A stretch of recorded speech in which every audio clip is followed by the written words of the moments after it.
So yun po, welcome back to my channel. Again, my name is Jap. So, kumusta kayo guys? Okay, so yun guys, maraming salamat po pala no, sa walang sawang pagsubaybay sa ating pong daily love reading. And kung ikaw ay bago pa lang sa ating channel, so yan guys, mag-subscribe na po kayo. And i-click mo na rin yung ating notification bell para lagi po kayo guys updated sa ating mga bagong upload. Okay, so yan guys, sa mga nais pa lang magpa-private reading, ay iwan ko na lang po yung link sa atin pong description box below. Or pwede nyo ako guys i-direct message sa akin pong Facebook, no? Jade Tarot. Okay. So yun guys, tignan natin kanino bang love reading yung masasagap natin ngayon. Ito yung energy mo, ito yung energy ng person mo.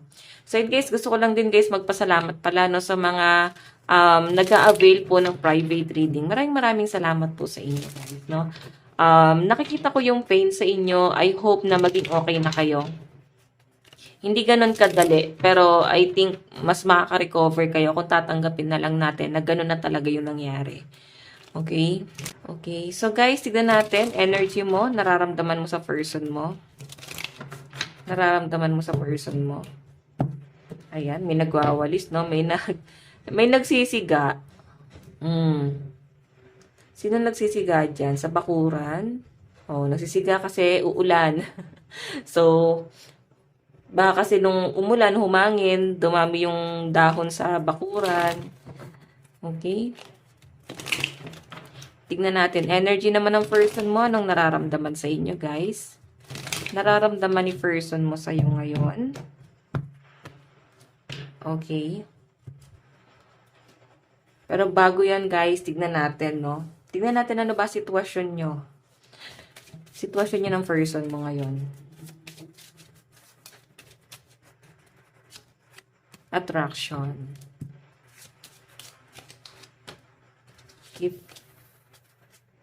Okay. So, okay naman guys yung energy na nasasagap ko kasi para bang attracted sa itong taong to. Okay. Parang hindi siya umaamin sa'yo. Maaring ito ay may lihim na pagmamahal sa inyo. Nagtatanong-tanong siya sa mga kaibigan mo kasi masyado siya guys interesado sa inyo. So, maaring itong taong to, kaibigan mo or malapit sa inyo guys, no? Ikaw yung tipo ng tao na hindi ka mabilis ma-attract, no, sa kahit na sino. Hindi ka mabilis ma-attract. Mabilis kang tawag dito, mabilis kang ma-disappoint nga eh. Okay, or ma-turn off talaga. Tingnan natin guys ang energy ng person mo. Anong nararamdaman niya sa inyo?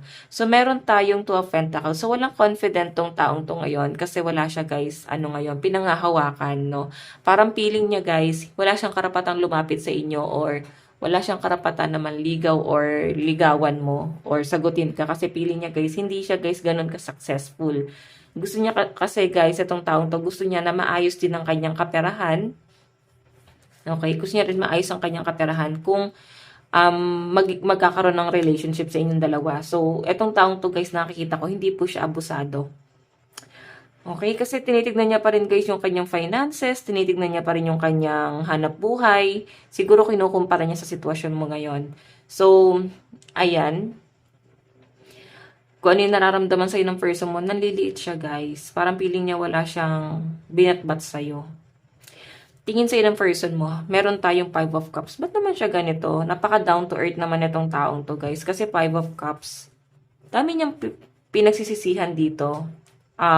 Actually guys, maaaring ikaw, may iba nang nagkakagusto sa'yo, may iba na nanliligaw sa inyo, or baka may iba ka ng karelasyon tapos itong taong to guys, nandun siya sa point na nagsisi siya.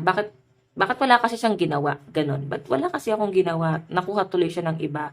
Or maring lumipas na tong sitwasyon na to, lumipas na tong panahon na to na etong taong to guys, ngayon nagsisisi siya. Bakit wala siyang ginawa noon? Nung panahong may pagkakataon, dat pala nilaban niya. Siguro ngayon dapat hindi niya pinagsisisihan ng ganito. Okay? So, tingnan natin guys, ano naman ang magiging action ni person? Meron tayong the moon.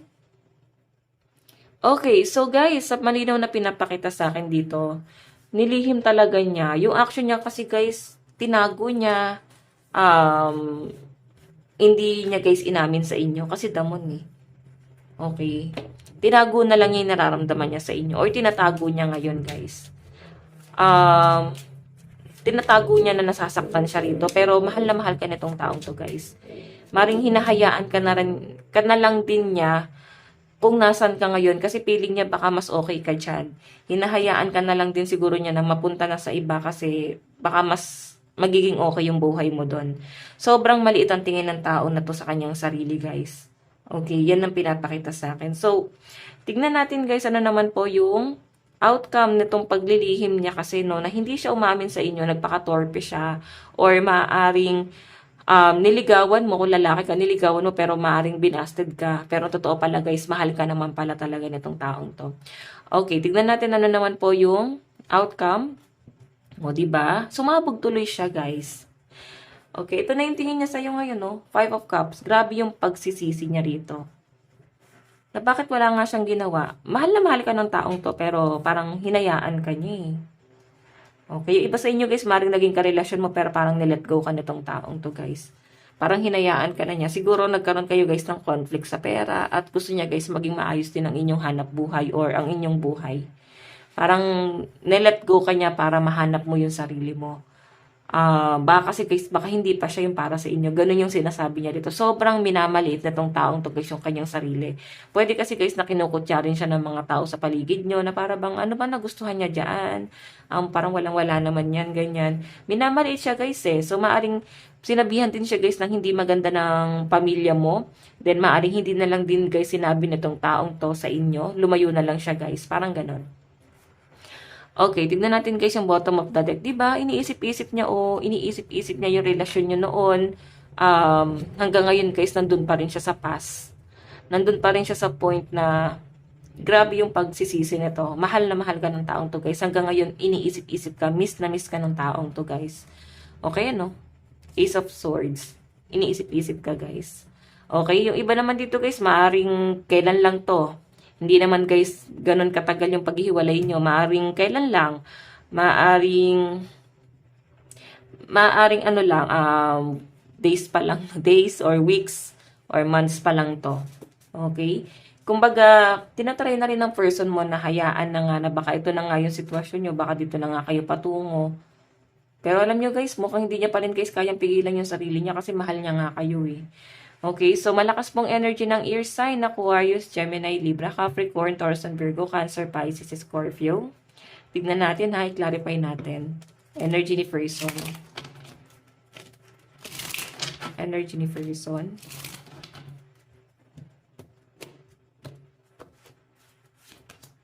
Oh, diba? Ito kasi, guys, yung Two of Heart is parang the lovers or Two of Cups po sa tarot. Ang 7 naman, guys, is separation. And 3 of Spade, mukhang hindi talaga siya nag-work. So, si person mo, guys, maring nagkaroon na ng pagtatapos dito. Pero parang kailan pa lang siya. Ngayon, guys, kung makita niya puro black yung card, inisip-isip niya pa rin yung past. Inisip-isip ka pa rin na to. Okay? Maring iniisip ng iba sa inyo na mukhang malabo na, madam, kasi sobrang komplikado na. Okay, pero alam nyo, guys, kahit sobrang conflict na, ayan, nasisisi pa rin tong taong to. Na parang, bakit nga kayo nalagay sa conflict? Okay, alam mo, itong relasyon nyo na to, mahal ka ng taong to, pero nalagay kasi kayo sa conflict. Tignan natin, guys, ano naman po yung tingin mo or nararamdaman mo sa person mo. Meron tayong Queen of Cups. So, alam nyo, guys, ikaw ready ka magpatawad sa taong to. Okay? Lagi naman ikaw yung nagpapatawad eh. Lagi naman ikaw yung nagpapasensya. Alam mo sa sarili mo na mahal ka ng taong to. Alam mo sa sarili mo na minahal ka ng sobra at sobrang napaka-responsible at napaka-maasikaso nitong taong to, guys. And I think pinangihinayangan mo rin yon. So, iba sa inyo, guys, baka nagtampuhan lang kayo, ha? Ayan, baka nagkatampuhan lang kayo. Maring hindi pa naman, guys, totally hiwalay. Maring dala lang din ang bugso ng damdamin. Tignan naman natin, guys, ano naman po yung tingin ng person, ano naman yung tingin mo sa person mo? Meron tayong 7 of Swords. Parang feeling mo kasi, guys, may pinagkait siya sa inyo eh. Okay, ayan no. Meron siyang tinago sa inyo. Ito na nga yun. Meron siyang pinagtakpan, may tinago siya sa inyo, 7 of Swords. Ipinagkait niya sa inyo yung pagmamahal na dapat nga sinabi niya na noon. Nararamdaman mo pero parang di naman niya kasi, guys, pinaglaban. So, kaya, guys, parang nangihinayang ka na lang din. Okay? So, yung tingin mo sa kanya, para bang sinaktan ka niya. Oo. Okay? Sinaktan ka niya ng sobra tapos hindi mo alam na nasaktan din pala siya sa paglayo niya. Okay? So, tignan natin guys, ano naman po yung action. Action mo. Oh my God, the tower. Ikaw na rin ata yung umalis. Or maaring naguluhan ka rito kasi parang wala naman nangyayari. Walang plano. Actually guys, yun na ngayon nafe-feel ng person mo eh.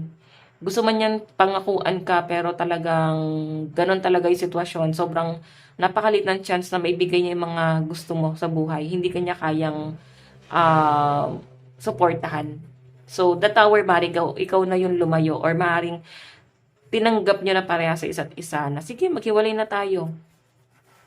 Okay, yung iba sa inyo guys, maaaring on and off kayo na tong taong to eh. So, tanongin mo yung sarili mo, ano bang mali sa inyo? Ikaw yung nakikipaghiwalay, pero parang ikaw pa rin yung nagpapatawad. Ikaw yung nakikipaghiwalay, ikaw pa rin yung mahabol. Pwedeng ganon, or pwedeng ikaw yung nakipaghiwalay at parang ngayon, maaaring masyado ng seryoso talaga kasi mukhang ang tagal na. Ang tagal na hindi na talaga kayo guys nag-uusap or wala nang pakiramdaman. So, medyo nag-alarming na to para sa inyo. Tignan natin guys, ano naman po yung outcome. O, di ba? Knight of Cups, oh. Ikaw yung lalapit. Okay, napatawad mo na siya ako. Kumbaga, sige na lumapit ka na, napatawad na kita, wala na sa akin yun. Hindi na big deal sa akin yung mga nangyari. So, magkapatawaran na, parang ganun. Okay, siguro guys, ayan, parehas nyo naman pinahirapan yung mga sarili nyo. Mahal nyo naman pala yung isa't isa, guys. Okay, pinahihirapan nyo lang yung mga sarili nyo rito. Okay, bukas na bukas rin guys, mag-reach out ka na sa person mo. Humingi ka na guys ng tawad, no? So, sa side na to, sa side mo, malakas pang water sign at air sign. Cancer, Pisces, Scorpio, Aquarius, Gemini, Libra. Okay? So, siguro guys, ikaw yung naging dahilan kung bakit nakipaghiwalay na rin yung person mo or talagang nag-let go na rin siya. Or sumuko na. Okay, may sumuko. Pwedeng siya. Pwedeng ikaw. Tingnan natin guys yung bottom of the deck mo, meron tayong 5 of Pentacles. So, ayan, maring nagiging practical ka rin eh. Naiisip mo siya ngayon kasi maring kahit ganyan kasi person mo, good provider siya. Okay? Kumbaga nasasandalan mo pa rin siya guys pagdating sa pera. Hindi siya madamot. So, kaya mo siya guys naiisip din dito. And maaring ikaw naiisip mo rin na, ay walang pera to eh. Baka hindi rin ako. Ano to, practical ka rin. Pwedeng ganyan guys, no? Kasi 5 of Pentacles, guys, ano to eh, paghihirap sa pera. Or parang iniisip mo kasi dito, guys, yung paghihirap mo nung magka-relasyon pa kayo or na nagsasama pa kayo. Or maring naiisip mo na nawalan ng trabaho yung first mo. Pero okay lang naman sa inyo, guys. Tanggap nyo naman yun. Or pwede ikaw yung walang trabaho. Okay? Ayan, nahihirapan ka, oh. So, masyadong practical. Marami kayo, guys, pinapasok dito. Pinapasok na parang part-time job. Tignan natin guys sa side mo, no? Kaya malakas din pong Earth sign, Capricorn, Taurus, Virgo sa side mo. Tignan natin guys ang energy mo. Energy mo. So, 7, oh. Ikaw ngayon nakipaghiwalay guys. Dala lang to guys ng bugso ng damdamin. No? Galit ka dun sa person mo that time. Kaya parang sige maghiwalay na tayo. Kung makita nyo guys parehas kayong 7 yung lumabas. So mukhang talagang naghiwalay na kayo. Ikaw dala ng galit. Pero sa first mo guys, para sa kanya, naghiwalay lang kayo pansamantala pero babalikan ka pa rin or magkakaayos pa rin kayo. Yung pa rin yung tinatatak niya sa isip niya na maayos pa rin kayo.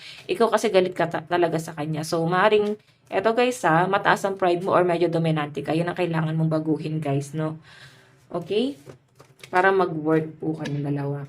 Tignan natin guys, sana patungo to relationship nyo na to.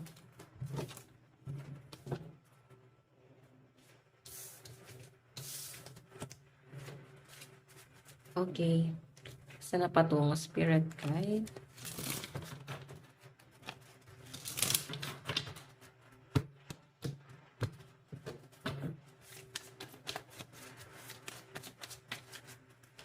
Okay, so meron tayong friendship. Third wheel. Oh. Mukhang may mga na-involve sa third party. So, ayan, mukhang nabigyan talaga to ng maraming beses na, chance, no? Nakita ko guys na on and off talaga yung relasyon nyo. Yung iba dito nagsimula sa third party or maaring nagkaroon ng third party si person o pwedeng ikaw. So guys, sa pinapakita sa akin, kasi ito guys, death, ano to eh, para bang may kailangan mabago sa inyo. Medyo immature itong relasyon nyo na to. Maaring kilala mo na siya, bata pa lang kayo. Or pwedeng kaibigan mo pala siya that time. Or pwedeng ikaw yung third wheel nung araw na yon. Maaring nagkahulugan sa, parang nahulog sa isa't isa yung mga kaibigan mo. Tapos nagkahiwalay, tapos ikaw pala yung trip. Pwedeng ganyan. Okay, tingnan natin. Meron tayong course. Naku, mukhang na nagayuma. May nagayuma yung person mo or may nagayuma rito. Diba sa inyo guys, maring hoping sa pregnancy or gusto mo na mabuntis yung person mo pero mukhang hindi talaga guys nangyayari. Parang hindi nabibigyan ng chance. Maring may problema sa pagbubuntis guys. Sa pinapakita sa akin dito, Okay? Pero kung tatanungin mo ako guys, kung magkakais pa kayo ng person mo, yan, mag-self-love ka daw muna, I-fix mo muna yung sarili mo. Tignan natin.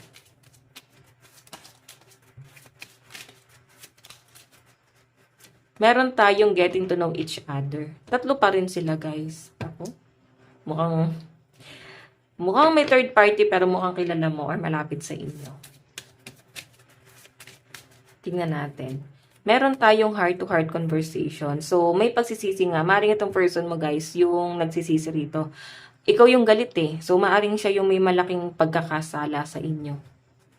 Okay? Tingnan natin. Meron tayong passion. So, lalapit pa rin talaga tong taong to, guys, kasi mahal na mahal ka talaga niya. Maaring na-realize niya na, ay, mahal ko pala to. Bakit hindi ko pa, guys? Parang hindi ko pa pinaglaban. Okay? Ganun yung nafe-feel ko sa energy ng person mo. Malaki yung pagsisisi nito. As in, handa siya guys lumuhod. Handa siyang lumuhod, magmakaawa sa inyo. Mapatawad mo lang siya guys. Okay? So, maaaring nagsimula kayo sa pagiging magkaibigan or best friend or maaaring tatlo kayo sa magkakaibigan. Ayan. Or maaaring may nag-bridge. Naging tulay. Ikaw ba yung tumulay? Or para bang tinutulay doon sa isa. Okay? Tinutulay doon sa kaibigan. Nirereto. Tapos yung nagrereto yung nahulog. Okay? Ganun yung nafe-feel ko. So guys, ito lang naman po ang inyong daily love reading. So bukas po ulit. God bless and love you all. Bye-bye po.